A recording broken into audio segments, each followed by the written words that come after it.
Nah, menariknya, meskipun kitab ini berasal dari India, banyak prinsip di dalamnya ternyata muncul dalam arsitektur candi-candi di Indonesia, seperti Prambanan, Penataran, hingga candi-candi di Bali.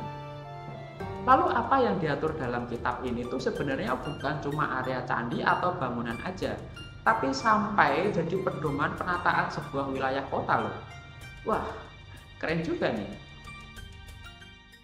Halo Balakala, jaga budaya. Di video sebelumnya tentang rekayasa aliran sungai di sebelah Candi Prambanan yang tertulis di Prasasti Siwagraha, aku ada sedikit membahas tentang sebuah kitab kuno pedoman pembangunan candi dari India. Nama kitabnya adalah Manasara, yang juga disebut Manasara Silpa Sastra. Dan salah satu dari komenan Balakala minta untuk bahas kitab Manasara ini. Oke, kalau gitu ayo kita bahas kitab Manasara. Kitab yang adalah salah satu teks kuno India yang paling penting dalam bidang arsitektur tradisional Hindu, khususnya dalam cabang ilmu yang disebut Vastu Sastra atau Silpa Sastra. Gimana detailnya? Lalu apakah kitab ini 100% digunakan orang Hindu kuno di Nusantara untuk membangun candi? Kita bahas hanya di Kitab Kala. Subscribe dulu.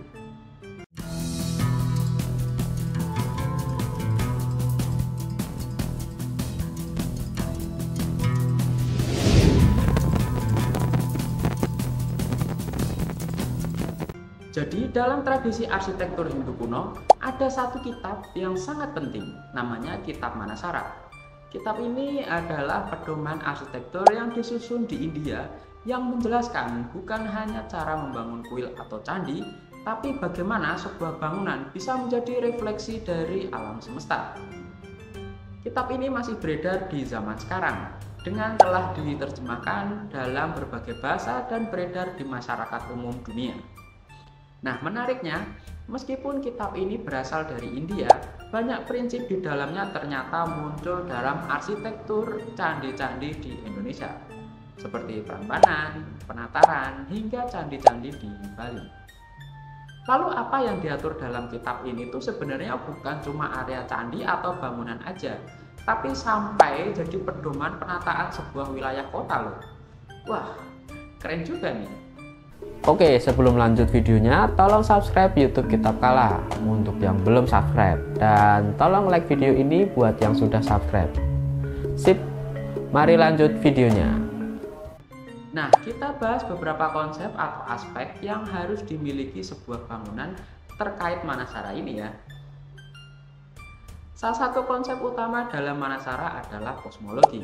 Jadi, bangunan suci harus mencerminkan 3 dunia, yakni Burloka, dunia manusia yang diwujudkan dalam kaki candi, lalu Guarloka, dunia roh atau pertapa yang menjadi badan candi, dan Swarloka, dunia para dewa yang tercermin dalam puncaknya. Dalam Candi Prambanan misalnya, struktur vertikal ini sangat jelas.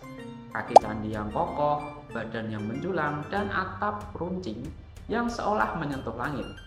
Ini bukan kebetulan, tapi bagian dari filosofi bahwa candi adalah poros dunia, penghubung antara bumi dan surga. Selain itu, Manasara juga mengatur denah dan tata letak bangunan dengan menggunakan pola suci bernama Vastu Purusa Mandala. Ini adalah semacam peta kosmik, semacam grid atau kotak yang berisi posisi para dewa. Jadi grid ini tuh untuk membantu peletakan bangunan agar nggak keberatan atau nggak presisi. Bisa dilihat dari posisi candi-candi utama di Prambanan ini. Dia kan ada di dalam sebuah kompleks percandian, dan tata letaknya tuh presisi antara candi dan kompleksnya. Ada pula konsep bangunan sebagai miniatur alam semesta, yakni bangunan candi harus memuat pertama, Gunung Meru diwakili oleh menara puncak, bisa juga dibangun di tempat tinggi seperti gunung atau bukit. Lalu kedua, ada lautan kosmik atau diwakili bisa parit atau pelataran luar. Dan yang ketiga, ada langit dan bumi dalam tata ruang ornamen. Karena itulah di video sebelumnya kita bahas Mengapa sungai di dekat Candi Prambanan direkayasa? Kok bukan candinya yang digeser menjauh dari sungai? Ya, jawabannya konsep kedua tadi, tentang adanya miniatur lautan kosmik atau sungai. Mungkin tanah lapang yang cocok untuk membangun Candi Prambanan adanya ya di sana, walau punya resiko terkena erosi dari sungai. Karena itu pembangunannya disertai rekayasa pada sungai agar tetap aman dibangun di tanah itu. Lanjut ke posisi Prambanan terhadap kosmologi tadi ya. Di Prambanan, posisi utama candi, arah gerbang, dan bahkan arca-arca di dalamnya mencerminkan sistem ini. Jadi candi tidak dibangun sembarangan. Ia disusun agar sinkron dengan arah mata angin, gerak matahari, dan tatanan kosmos. Bahkan ukuran patung, tinggi bangunan, hingga ornamen-ornamen di relief juga diatur berdasarkan proporsi tubuh manusia ilahi atau disebut talamana. Dalam ilmu ikonografi, yakni ilmu yang mempelajari gambar, simbol, lambang, dan atribut visual dalam konteks budaya dan keagamaan, satuan talamana ini seingatku diukur oleh telapak tangan. Jadi kalau mau bikin arca dewa dengan proporsi dan ukuran yang sama, ukuran telapak tangan dan ukuran wajahnya juga harus sama. Sehingga seluruh tubuh bisa disesuaikan dengan ukuran telapak tangan tadi. Lalu, apakah berarti para arsitek kuno Jawa membaca langsung kitab Manasara? Mungkin tidak secara langsung, tapi prinsip-prinsipnya bisa jadi diturunkan lewat guru-guru spiritual, para Brahmana, atau pengaruh India yang kuat pada masa Hindu-Buddha di Nusantara.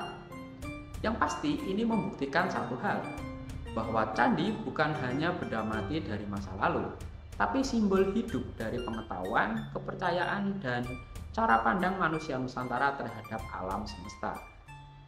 Jadi lain kali kalau kamu berkunjung ke candi, jangan cuma lihat bentuk fisiknya saja ya, tapi coba renungan, bagaimana tempat itu bisa menjadi miniatur kosmos dan saksi bisu dari peradaban yang pernah menjadikan arsitektur sebagai bahasa suci.